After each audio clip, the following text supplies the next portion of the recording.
சிவாய நமக. அனைத்து சகோதர சகோதரிகளுக்கும் எனது அன்பான வணக்கம். நான் ஜோதிடர் எஸ்கே வாணி சுந்தரராஜன் பேசுகிறேன். இந்த பதிவில் நம்ம பார்க்க போகிற விஷயம் என்ன அப்படின்னு பார்த்திங்கன்னா, மனைவி வழியில் நிறைய பேருக்கு ஒரு பொருளாதார உயர்வு ஏற்படும். அதே மாதிரி மனைவி வழி சீதனமாக நிறைய சொத்துக்கள், நகைகள் இந்த மாதிரி விஷயங்களும் கிடைக்கும். அது கேட்காமலே வரக்கூடிய ஒரு விஷயம் அப்படின்றதும் இருக்குது. ஒரு சிலருக்கு பார்த்திங்கன்னா கேட்டாலும் கிடைக்காது, அந்த மாதிரி ஒரு விஷயம் இருக்குது. இன்னும் ஒரு சிலர் பார்த்திங்கன்னா மனைவி வழியில் வரக்கூடிய பொன் பொருள் சொத்துக்கள் எதுனாலுமே விரும்ப மாட்டாங்க. தன்னுடைய சுய சம்பாத்தியத்தை வைத்தே முன்னேறணும் அப்படின்னு நினைக்கிறவங்களும் இருக்காங்க. அந்த மாதிரி அமைப்பு எந்த மாதிரியான ஒரு ஜாதகத்தில் இருக்கும், அதை பற்றி தான் இதில் பார்க்க போகிறோம்.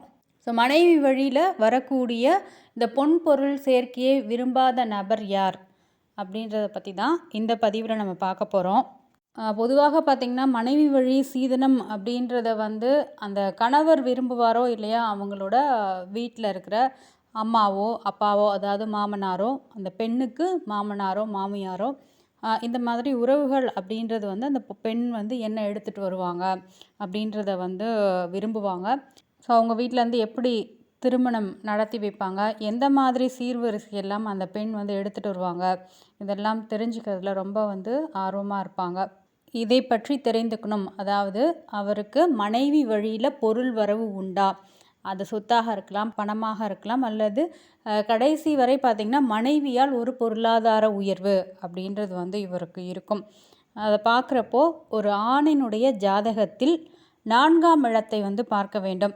அதாவது 7க்கு 10ஆம் இடம்தான் 4ஆம் இடம். 7ஆம் இடம் அப்படின்றது கலத்திரஸ்தானம். அந்த 7ஆம் இடத்திலிருந்து 10ஆம் இடத்தை எண்ணி வந்தால் அது அந்த ஆண் ஜாதகருக்கு அந்த 4ஆம் இடமாக வரக்கூடிய இடம். அதாவது அந்த 4ஆம் இடம் அப்படின்றது மனைவியுடைய பொருள் வரவையும் சம்பாத்தியத்தையும் குறிக்கும் இடம். ஆணுடைய ஜாதகத்தில் 4ஆம் இடத்தை பார்த்துக்கோங்க.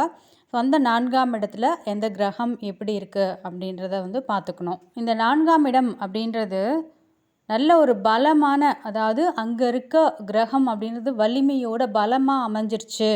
இப்போ உதாரணத்துக்கு நம்ம கடக லக்னத்தை எடுத்துக்கலாம். கடக லக்னத்திற்கு 4ஆம் இடம் அப்படின்றது துலாம் ராசி.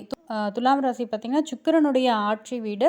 இந்த 4ஆம் இடத்துல சுக்கிரன் நன்றாக பலமோடு அமைந்து விட்டார் அப்படின்னா கண்டிப்பாக மனைவி வழியில் நல்ல ஒரு பொருளாதார உயர்வு அப்படின்றது அந்த கணவனுக்கு உண்டு. அதுவும் இல்லாமல் சுக்கிரனை பொறுத்த வரைக்கும் பார்த்திங்கன்னா சுகபோகங்களை தரக்கூடியவர் தான் இந்த சுக்கிரன். நல்ல ஒரு லக்ஸுரியான லைஃப் இந்த ஆணுக்கு கிடைக்கும். அதே மாதிரி அந்த பெண்ணுடைய வீட்டில் இந்த பெண்ணுக்கே அனைத்து சொத்துக்களும் சேரக்கூடிய ஒரு நிலை அப்படின்றதும் வந்திருக்கு. நிறைய பேர் பார்த்திங்கன்னா இந்த ஆண் வாரிசு இல்லாமல் இருப்பாங்க. அதாவது அந்த சொத்துக்கள் எல்லாமே இந்த பெண்களுக்கு தான் சேர வேண்டிய ஒரு அமைப்பு அப்படின்றது இருக்கும். அந்த மாதிரியான ஒரு பெண் அமையக்கூடிய வாய்ப்பு, அந்த பெண் மூலம் பார்த்திங்கன்னா பெண்ணுடைய அப்பாவுடைய தொழில் எடுக்கின்ற வாய்ப்பு, அதாவது மனைவி மூலம் தொழில் அமைகின்ற வாய்ப்பு, இதெல்லாமே அந்த கணவருக்கு கிடைக்கும். ஏதாவது ஒரு வழியில் கண்டிப்பாக இந்த அமைப்பு இருந்தால் மனைவி மூலம் பொருள் வரவு அந்த ஜாதகருக்கு உண்டு. இதில் இன்னொரு விஷயம் அப்படின்றது கவனிக்கணும். அந்த ஆணுக்கு 11ஆம் இடத்துல லக்னாதிபதி இருந்தார் அப்படின்னா, இப்போ கடக லக்னத்தை பற்றி பேசிகிட்டு இருக்கோம். உதாரணத்துக்கு சந்திரன் ரிஷபத்தில் இருக்கிறாரு, ரிஷபராசியாக இருக்கிறாருன்னு வச்சுக்கோங்களேன்.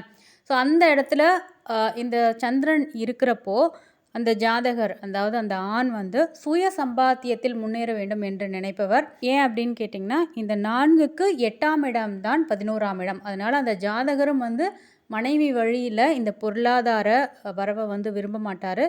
அதே மாதிரி பார்த்திங்கன்னா அந்த லக்னத்திற்கு நட்பு கிரகங்கள் அங்கே உச்சமடைகிறது. உதாரணத்துக்கு இப்போது மேஷ லக்னம் எடுத்துக்கிட்டோம் அப்படின்னா, மேஷ லக்னத்திற்கு பாக்கியாதிபதியான குரு இந்த கடக வீட்டில் உச்சமடைகிறாரு அப்படின்னாலும் பார்த்திங்கன்னா மனைவி வழி அந்த பொருள் அப்படின்றது, மனைவி வழியில் சீதனம், சீர்வரிசை, ஒரு சொத்து சேர்க்கை, பொன்பொருள் சேர்க்கை, நல்ல சம்பாத்தியம், கடைசி வரை மனைவியினுடைய சம்பாத்தியம், இந்த மாதிரி விஷயங்கள் எல்லாமே கிடைக்கும்.